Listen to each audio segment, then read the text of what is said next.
الحمد لله نحمده ونستعينه ونستغفره ونؤمن به ونتوكل عليه ونعوذ بالله من شرور أنفسنا ومن سيئات أعمالنا من يهده الله فلا مضل له ومن يضلله فلا هادي له ونشهد أن لا إله إلا الله وحده لا شريك له ونشهد أن سيدنا وسندنا ومولانا محمد وبارك وسلم أما بعد فأعوذ بالله من الشيطان الرجيم بسم الله الرحمن الرحيم إن الله يأمر بالعدل والإحسان وإيتاء ذي القربى وينهى عن الفحشاء والمنكر والبغي يعظكم لعلكم تذكرون قال النبي صلى الله عليه وسلم الظلم ظلمات يوم القيامة أو كما قال عليه الصلاة والسلام صدق الله العظيم وصدق رسوله النبي الكريم ونحن على ذلك لمن الشاهدين والشاكرين والحمد لله رب العالمين. بزرگان محترم، عزیز دوستو،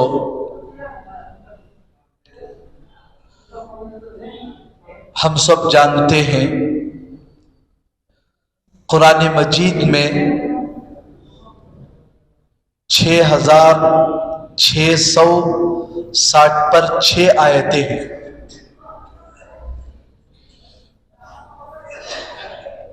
پوری دنیا کے انسان اور جنات، علم والے، صلاحیت والے، اولین آخرین، سب جمع ہو کر قرآن مجید کی ایک چھوٹی سی آیت کو بھی بدلنا چاہے تو بدل نہیں سکتے.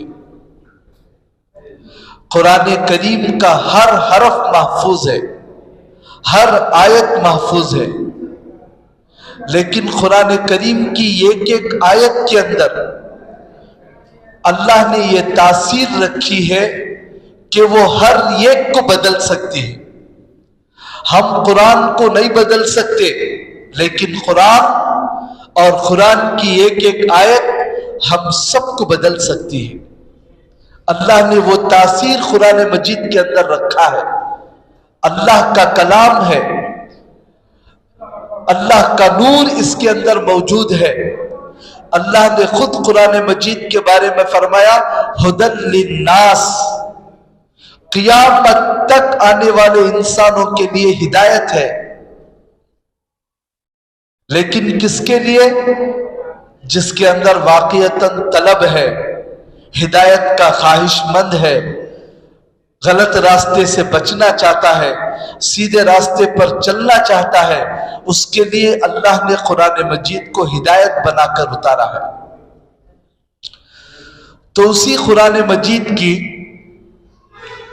سورہ نحل کی ایک آیت کو میں نے خطبے میں پڑھا ہے، اور یہ آیت آپ حضرات بار بار سنتے رہتے ہیں. سنتے ہیں یا نہیں؟ یاد ہے کسی کو؟ ذرا غور کر کے دیکھ لیں. ہر جمعہ میں نہیں، پوری دنیا کے اندر جتنی مسجدیں ہیں، ہر مسجد میں خطیب جو ہے عربی خطبے میں اس آیت کو ضرور پڑھتا ہے. صحابہ کرام کے زمانے میں یہ سلسلہ شروع ہوا، آج تک چل رہا ہے. حرمین شریفین کے ائمہ بھی اس آیت کو پڑھتے ہیں. ان اللہ یأمر بالعدل والإحسان وإیتاء ذی القربى وینہی عن الفحشاء والمنکر والبغی یعظکم لعلکم تذکرون. ہر پوری زندگی ہم لوگ سنتے رہتے ہیں. جمعہ کے خطبے میں اس کو پڑھا جاتا ہے، عیدین کے خطبے میں اس کو پڑھا جاتا ہے. ہر اہم موقع پر جب کبھی خطبہ ہوتا ہے تو اس آیت کو ضرور پڑھتے ہیں. حضرت عمر بن عبدالعزیز رحمت اللہ علیہ، جن کو عمر ثانی کہا جاتا ہے، ان کے عدل و انصاف کا ایسا عالم تھا کہ ان کے زمانے میں بھیڑیا اور بکری دونوں ایک ساتھ پانی پیتے تھے، کوئی جانور بھی دوسرے جانور کے اوپر حملہ نہیں کرتا تھا۔ ایسے انصاف پسند بادشاہ، انہوں نے اپنے زمانے میں تمام حکمرانوں کو یہ خط لکھ کر بھیجا تھا کہ سب مسجدوں کے اندر اور عید کے موقع پر جہاں بھی مسلمان نماز پڑھائے تو خطبے کے اندر اس آیت کو ضرور شامل کرے، خطبے کے اندر اس آیت کو پڑھے۔ کیوں؟ وجہ کیا ہے؟ اس آیت کے اندر اللہ نے 3 باتوں کو کرنے کا حکم دیا اور 3 کاموں سے بچنے کا حکم دیا۔ 3 کاموں کو کرنے کا حکم دیا اور 3 کاموں سے بچنے کا حکم دیا، اور یہ 6 باتیں ایسی اہم باتیں ہیں کہ جس معاشرے میں، جن لوگوں کے اندر، جن کی زندگیوں میں یہ 6 باتیں آ جاتی ہیں، ان کی زندگیاں، وہ معاشرہ پوری دنیا کے لیے ایک آئیڈیل اور نمونہ بن جاتا ہے۔ لوگوں کی زندگیاں بدل جاتی ہیں، وہ سب کے لیے ایک ماڈل بن کر سامنے آتے ہیں۔ اور صحابہ کرام جو ساری دنیا پر چھا گئے، ان کی زندگی میں یہ 6 باتیں بہت اعلیٰ درجے پر موجود تھی۔ مفسرین نے اس آیت کے بارے میں بڑی عجیب بات کہی ہے۔ مفسرین نے لکھا ہے کہ اللہ ہم لوگوں کی ہدایت کے لیے قرآن پاک کو نہیں اتارتا، صرف یہ ایک آیت ان اللہ یأمر بالعدل والإحسان وإیتاء ذی القربى وینہی عن الفحشاء والمنکر والبغی یعظکم لعلکم تذکرون، اتنی آیت اتار دیتا تو انسانوں کی ہدایت کے لیے صرف یہ ایک آیت کافی ہو جاتی، باقی قرآن کی ضرورت نہیں۔ تو سوچ کر دیکھو یہ آیت کتنی اہم ہے، علماء نے کتنی اہمیت دی۔ تمام اصاغر صحابہ یعنی چھوٹے صحابہ اپنی زندگیوں میں خطبوں میں اس آیت کو پڑھنا شروع کیا تو پوری امت جمعہ کے موقع پر، عیدین کے موقع پر اس آیت کو ضرور پڑھتی ہے۔ کسی کا خطبہ اس آیت کے بغیر پورا مکمل نہیں ہوتا۔ تو سوچو کہ اس آیت کے اندر اللہ نے کتنا اہم پیغام رکھا ہے۔ اور مفسرین اتنی بڑی بات بتاتے ہیں تو کیوں بتاتے ہیں؟ حضرت عبداللہ ابن مسعود رضی اللہ عنہما وہ تو فرماتے ہیں کہ رشد و ہدایت کے لیے اور انسانوں کے اندر خیر و خوبی پیدا ہونے کے لیے سب سے بہترین اور جامع ترین آیت یہی آیت ہے قرآن مجید کی۔ حضرت اقسم بن سیفی رضی اللہ عنہ، ان کے اسلام قبول کرنے کا سبب صرف یہ آیت بنی۔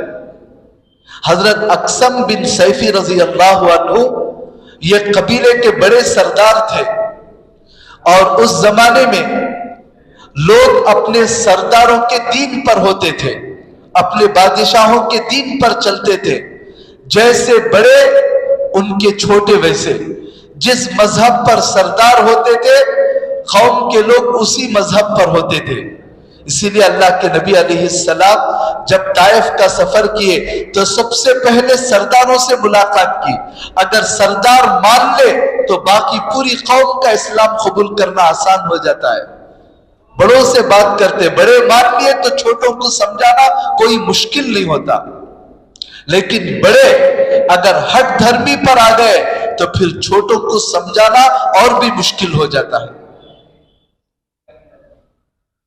تو حضرت اقسم بن سیفی رضی اللہ عنہ ان کو پتا چلا کہ اللہ کے نبی علیہ السلام مبعوث ہوئے ہیں، نبوت ملی ہے، اس طرح کا وہ دعویٰ کر رہے ہیں، تو جا کر ملاقات کر کے آنا چاہیے، تحقیق کر کے آنا چاہیے۔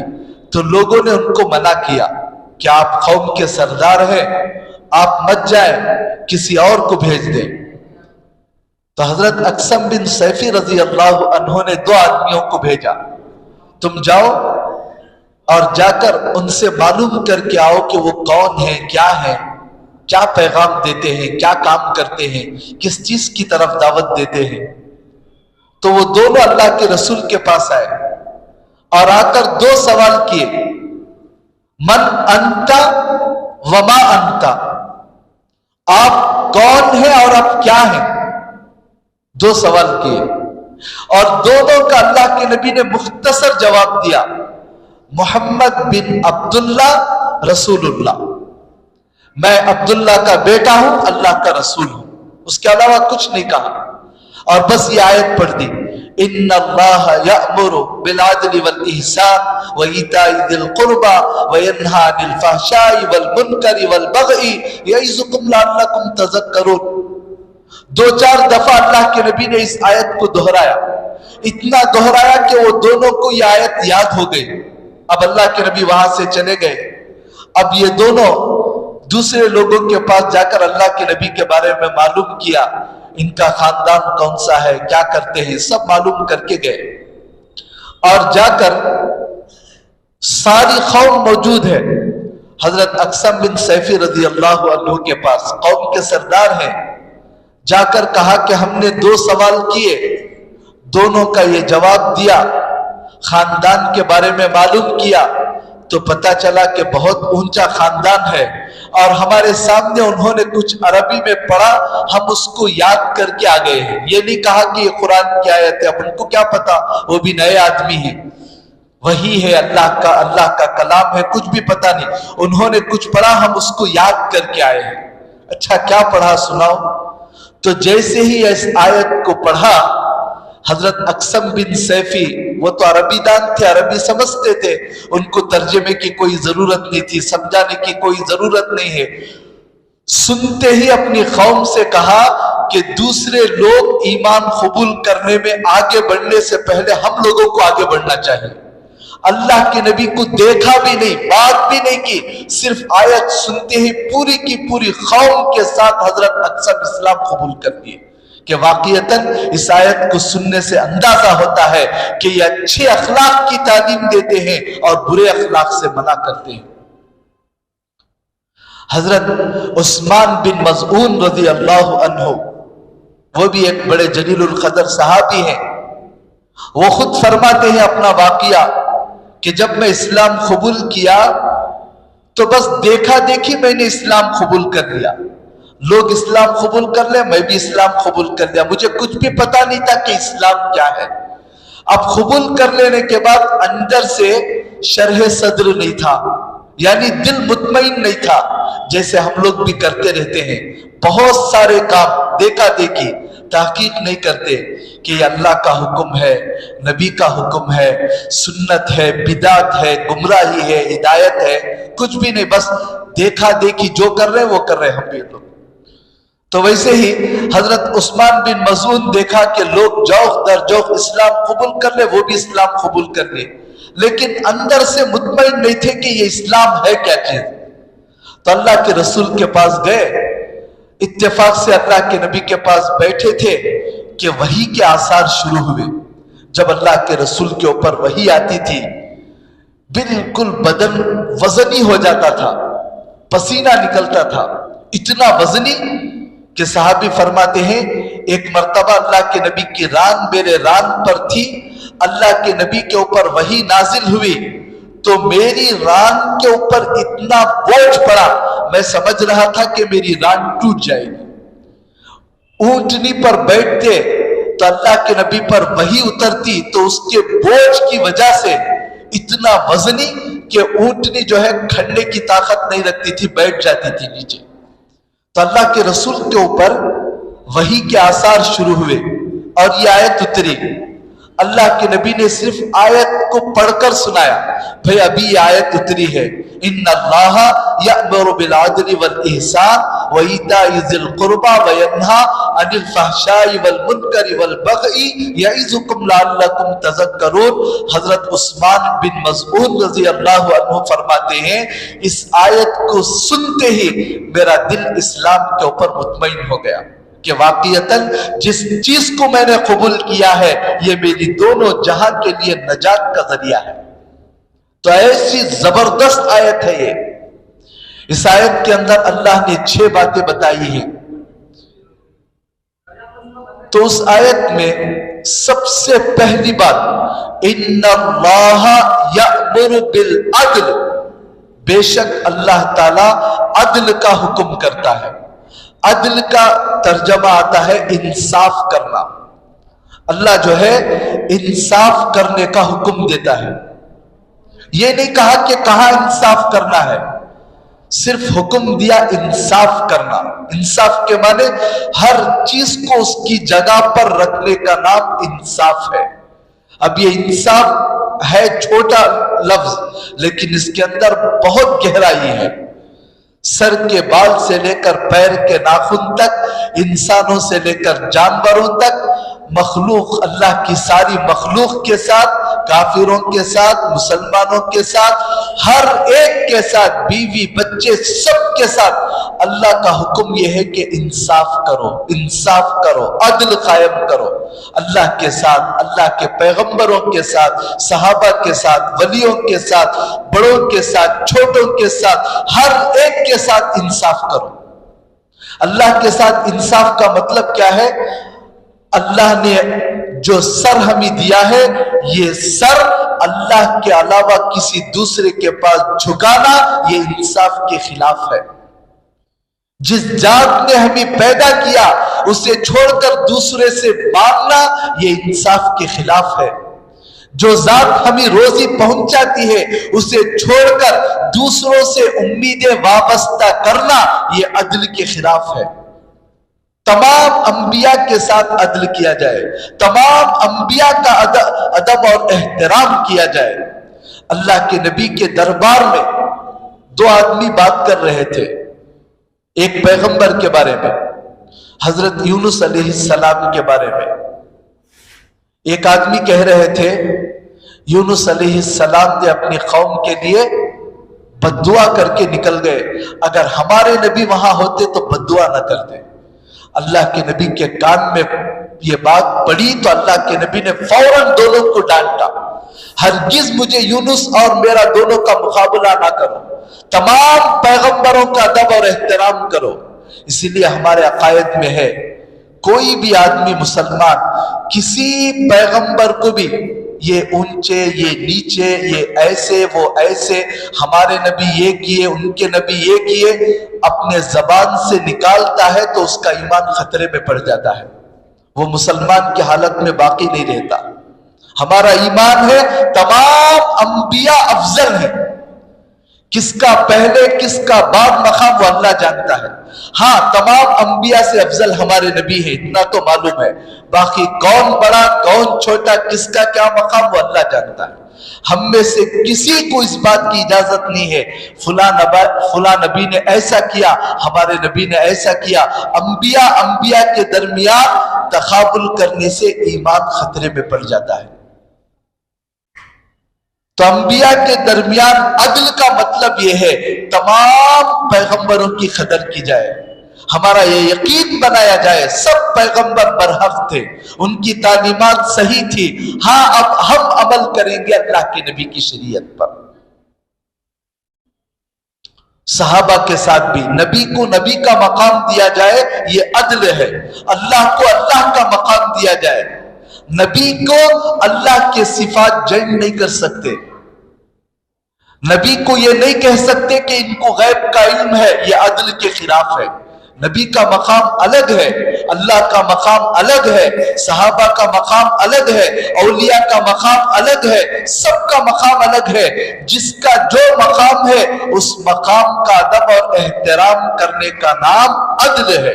کسی کو بڑھانا چڑھانا یہ انصاف کے خلاف ہے، عدل کے خلاف ہے۔ صحابی کو نبیت کا مقام نہیں دے سکتے، کسی صحابی کو علیہ السلام نہیں کہہ سکتے، کسی صحابی کو کسی ولی کو رضی اللہ عنہ نہیں کہہ سکتے۔ وہ رضی اللہ عنہ صحابہ کا لقب ہے، علیہ السلام پیغمبروں کا لقب ہے۔ پیغمبروں کو ان کا مقام دینا، صحابہ کو ان کا مقام دینا، اولیاء، ساری دنیا کے اولیاء مل کر ایک صحابی کے جوتے کے دھول کے برابر نہیں پہنچ سکتے۔ پوری دنیا کے اولیاء، ان کا مقام الگ، صحابی کا مقام الگ، اور ساری دنیا اگر صحابہ سے بھر جائے ایک نبی کے مقام تک نہیں پہنچ سکتی۔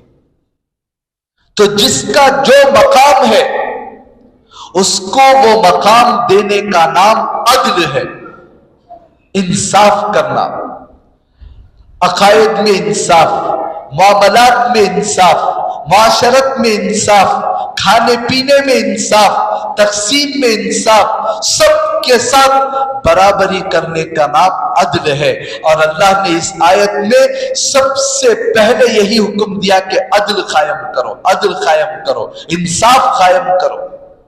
کیسا انصاف تھا اللہ کے نبی کا؟ اللہ کے نبی صرف بول کر نہیں، کر کر گئے۔ اللہ کے نبی کی ہم سب جانتے ہیں زندگی میں 9 بیویاں تھیں، 2 بیویوں کا انتقال ہو گیا، کل 11 بیویوں میں 9 بیویاں اللہ کے نبی کے پوری زندگی میں باقاعدہ حیات تھی۔ تو اللہ کے نبی نے انصاف قائم کیا تھا، 9 بیویوں کے درمیان میں بھی ہر رات ایک بیوی کے گھر میں جاتے، ہر رات ایک بیوی کے۔ اتنا انصاف کرنے کے باوجود اللہ سے دعا کرتے تھے کہ اے اللہ جتنا مجھ سے ہو سکا میں کر دیا، یہ میری تقسیم ہے، اگر دل کسی اور کی طرف مائل ہو جائے تو میری قیامت کے دن پکڑ مت فرمانا۔ اللہ کے نبی جو ہے فطرتاً حضرت عائشہ سے محبت زیادہ کرتے تھے، بڑی ذہین تھی، حافظہ تھی، اللہ کے نبی کی باتوں کو سمجھتی تھی اور بہت ذہین و فطین تھی، اس لیے تھوڑی محبت ان سے زیادہ تھی تو اللہ سے معافی مانگتے تھے، مجھے ان کے اخلاق اور سیرت کی وجہ سے محبت تھوڑی زیادہ ہے، یا اللہ اس کی پکڑ میرے سے مت کر۔ کتنا ڈرتے تھے اللہ کے رسول۔ ایک مرتبہ مجلس لگی ہوئی ہے صحابہ کرام کی، اس زمانے میں بڑی تنگی کی حالت تھی، کپڑے بھی بڑی مشکل سے ملتے تھے، کسی کو ایک چادر، کسی کو 2 چادر، اکثر جو ہے صرف ایک چادر تھی، لنگی کی طرح باندھتے تھے، باقی جسم کھلا رہتا تھا۔ ایک مرتبہ اللہ کے نبی بھی بڑے اچھے موڈ میں تھے، اللہ کے نبی کے ہاتھ میں ایک چھڑی تھی، ایک صحابی آ کر بیٹھے تھے، ان کے جسم پر صرف ایک چادر تھی، سطر چھپا ہوا تھا، باقی بدن کھلا تھا۔ مذاق میں وہ چھڑی اس طرح مارنے کا اشارہ کیے تو چھڑی جو ہے پیٹ کے اوپر لگ گئی اور ایسا لگی کہ ہول آ گیا، جسم پر خراش آ گئی۔ تو وہ صحابی چوکنا ہو گئے، کہا کہ اللہ کے رسول یہ کیا ہوا؟ اللہ کے رسول نے کہا کہ بھائی بدلہ لے لو۔ ہاں میں بدلہ ضرور لوں گا۔ تو اللہ کے نبی فوراً چھڑی دے دیے، یہ نہیں کہا کہ آپ مجھ سے بدلہ لیں گے، فوراً چھڑی دے دیا۔ تو وہ صحابی چھڑی لیے اور کہا کہ اللہ کے رسول میں بدلہ لوں تو انصاف کے خلاف ہوگا، آپ نے میرے ننگے بدن پر مارا ہے اور آپ کے جسم پر تو کرتا ہے۔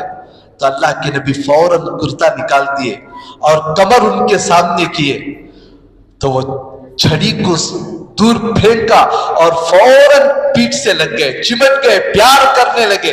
کہا کہ اللہ کے رسول میں آپ سے بددعا لیا تو میں تو ہلاک ہو جاؤں گا، میں تو اس موقع کے انتظار میں تھا کہ کوئی ایک ایسا موقع مل جائے کہ میرا جسم آپ کی جسم کے ساتھ لگ جائے، کتنے دنوں سے میں انتظار کر رہا تھا، آج تو بس وہ موقع کی تلاش مجھے تھی۔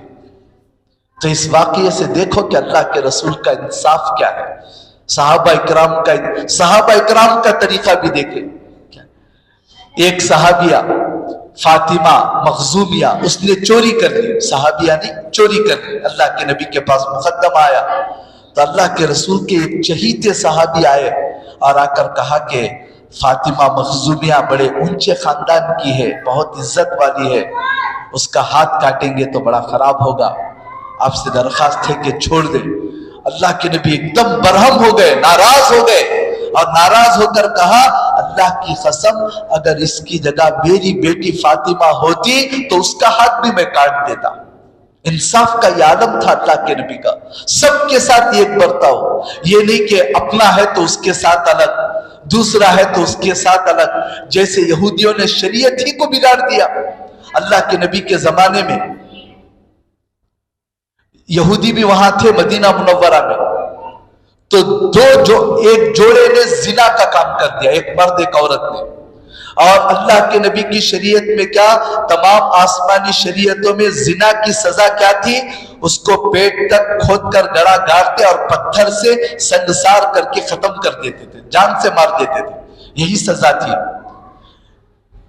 تو دو یہودیوں نے یہ کام کیا زنا کا، اب اللہ کے نبی کے پاس مقدمہ ہوا، سب یہودی آئے، تو اللہ کے نبی نے ان یہودیوں سے پوچھا کہ اب فیصلہ تمہاری شریعت کے مطابق ہوگا، تم بتاؤ تمہاری شریعت میں کیا حکم ہے اس کا۔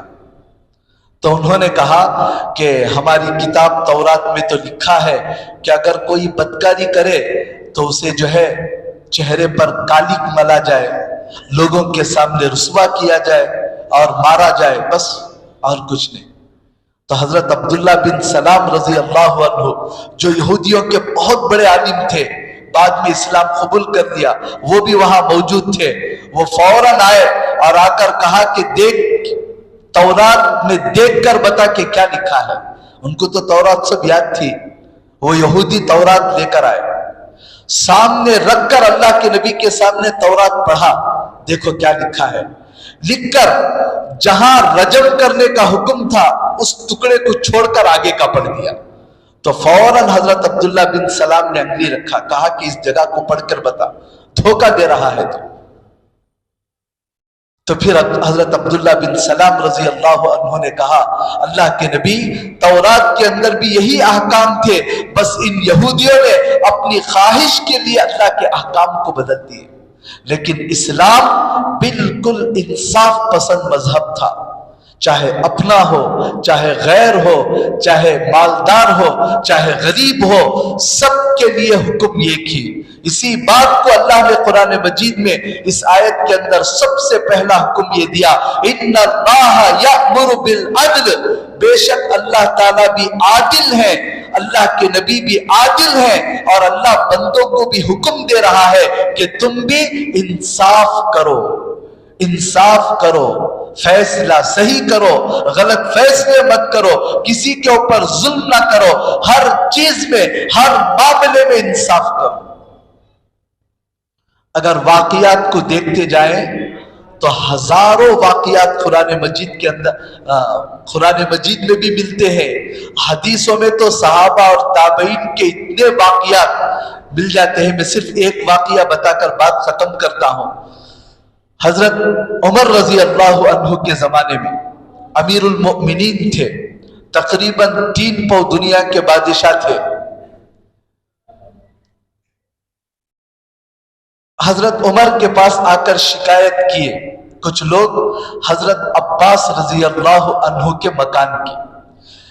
مسجد نبوی کو جانے کے راستے میں بالکل مسجد نبوی سے لگا ہوا حضرت عباس یعنی ہمارے نبی کے چچا کا مکان تھا، اور ان کے مکان پر پرنالا لگا تھا۔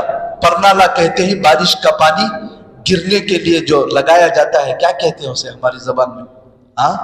پنولا، پنالا، تو پنالا، پرنالا اردو میں اسے پرنالا کہتے ہیں۔ وہ پرنالا جو ہے لگا تھا، اس میں سے جب کبھی بارش پڑتی تو اس میں سے چھینٹیں گرتی تھی، اب وہ نماز کو جانے والوں پر پڑتی تھی تو بڑا خراب لگتا تھا۔ انہوں نے حضرت عمر سے کہا کہ یہاں کا پانی ہمارے اوپر گرتا ہے، تو حضرت عمر دیکھے اور فوراً حکم کیا کہ اس کو توڑ دو، اور گئے جا کر اس کو تو اکھاڑ کر پھینک دیا، نیچے ڈال دیا۔ حضرت عباس اس وقت گھر میں نہیں تھے۔ حضرت عباس آئے، دیکھا کہ میرا گھر کا پنولا ٹوٹ کر ہے، کس نے توڑا؟ کہا کہ حضرت عمر نے۔ تو فوراً جا کر کوٹ کے اندر حضرت ابی بن کعب رضی اللہ عنہ جج تھے، قاضی تھے، ان کو جا کر کمپلینٹ لکھوایا کہ حضرت عمر نے میری اجازت کے بغیر میرے گھر کا پرنالا توڑ دیا ہے۔ تو انہوں نے نوٹس بھیجا